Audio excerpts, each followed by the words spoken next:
Well, hello there, my friend. Jonathan Doyle with you once again. Welcome as always to the Daily Message. Please hit that subscribe button and go and check out all the links under here. There is a whole bunch of goodness. You can book me to speak, you can book me for coaching, and all my social links are there. So if you're on social media, come and say hello. Today we're going to talk a little bit about procrastination, one of the big issues that really impact so many people, right? I'm going to give you try and give you a couple of simple parameters around this first. This is a little controversial, but if you're deliberately avoiding doing something, one of the key reasons can be that you just genuinely don't care about it as much think you do, or you think you should care about it more than you do. The way to explain this is, if somebody said to you, hey, across town, just jump in your car, you've won the lottery, but you have to collect it in the next 1 hour. You're not sitting on the couch thinking to yourself, I wonder if I should get organized to go over there. Okay, so it's an absolute no-brainer. So when we perceive huge amounts of value in something, then procrastination usually doesn't exist. So if we reverse engineer that, usually if we're procrastinating, it'll be because we don't essentially see the value in something that we think we should see the value in, right? So we put off doing something because we might feel pressure from others to be doing it. We might think that we should, the old saying of shoulding all over yourself, that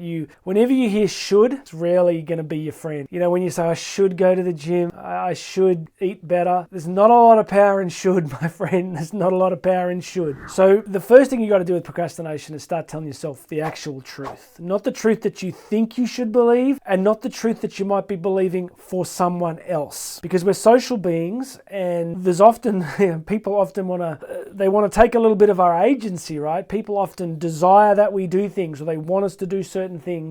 Some things we have to do, we have responsibilities. There's things we need to show up for in life and get done, whether they're pleasant or not pleasant. Doing the dishes every night with my kids, right? It's not like the kids are like, yes, dishes! It's just one of those things that has to get done. But what I'm talking about here today is that deeper reality when you're putting something off. First principle, like I've said, is simply that you're putting it off because you don't really care. And you just got to tell yourself the truth. So ask yourself good questions at this.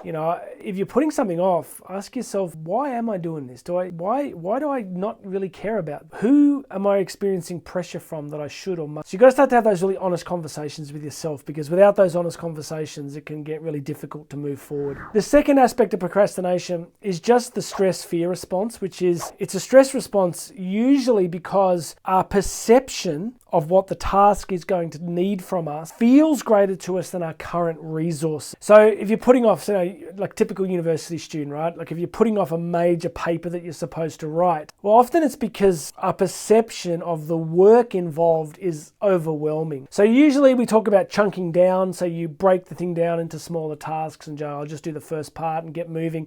That is true. I think if you get momentum, sometimes you just get started, you get momentum, time passes, the next thing you know, you're actually moving forward. So there's the stress part where we don't feel we have the resource. And the way you deal with that, like I said, is you just get started. You have to start. You just have to begin. It's what they call activation energy. You actually have to just do that very first thing, and then the next piece falls into play. But the second part of that procrastination response is fear, which is the fear that we will somehow fail, be exposed, be embarrassed, be rejected, that something's going to go wrong and it's just not going to work out. So it's an avoidance mechanism, right? Because our brains are often looking for certainty. So we avoid doing something because we can't get certainty around it. Makes sense, doesn't it, right? It's like, why put off that thing, or why do that thing, or risk doing that thing if you have a strong sense that you might fail?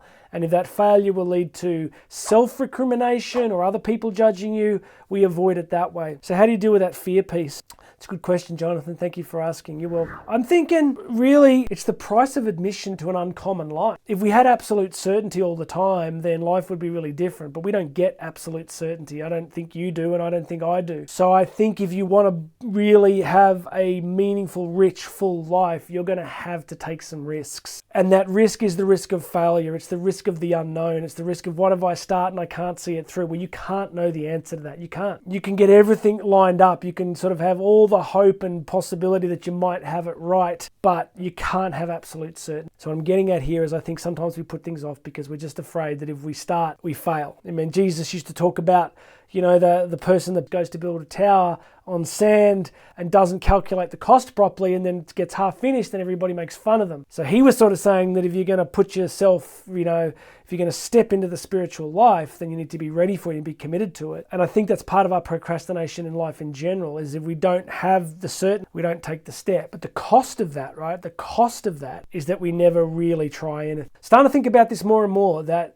to really do something significant with your life, you have to risk failure. You have to risk rejection. You have to risk being ridiculed. And if you look at history, that tends to be the case for anyone that did anything really significant. You take a Martin Luther King Jr., right? You don't have absolute 100% of people saying he was the greatest person ever. When he was alive, right, he had tons of resistance, huge amounts of hatred. But he didn't procrastinate, right? He didn't put it off because he thought he might offend people, or he didn't put it off because he thought it might fail. He just kept walking, kept going. So my friends, procrastination in summary, it's either because you don't care about it as much as you think you do, or because you don't think you have the resources, or because you're afraid to fail. If you're afraid to fail, then you just need to go and find out, because otherwise you spend the rest of your life just wondering, right? And you don't want to do that. You want to take that. So sometimes you just got to charge the guns. You just got to take the step. You got to do what needs to be done. It's a little bit like the podcast, the video I did a couple of days ago, where I talked about if you wait for your brain to be completely certain about something, then you could be waiting a long time. There's a cool video of me on my wedding day when I come out the back of the church with Karen, and you see me go, I'd been so stressed out that day. I was so nervous. People go, well, why were you nervous? And I said, well,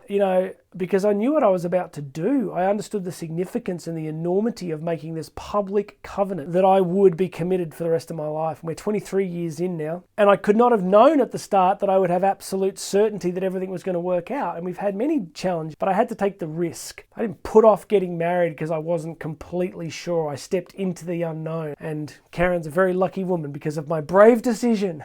All right, so take the risks and tell yourself the truth. If you're really doing stuff that you don't want to be doing, then you need to let it go, because you got one life and you're here to make a difference and do something amazing with it. Please make sure you've subscribed. Hit the buttons below. Go check out all the links. You can book me to speak. My name's Jonathan Doyle. You and I are going to talk again tomorrow.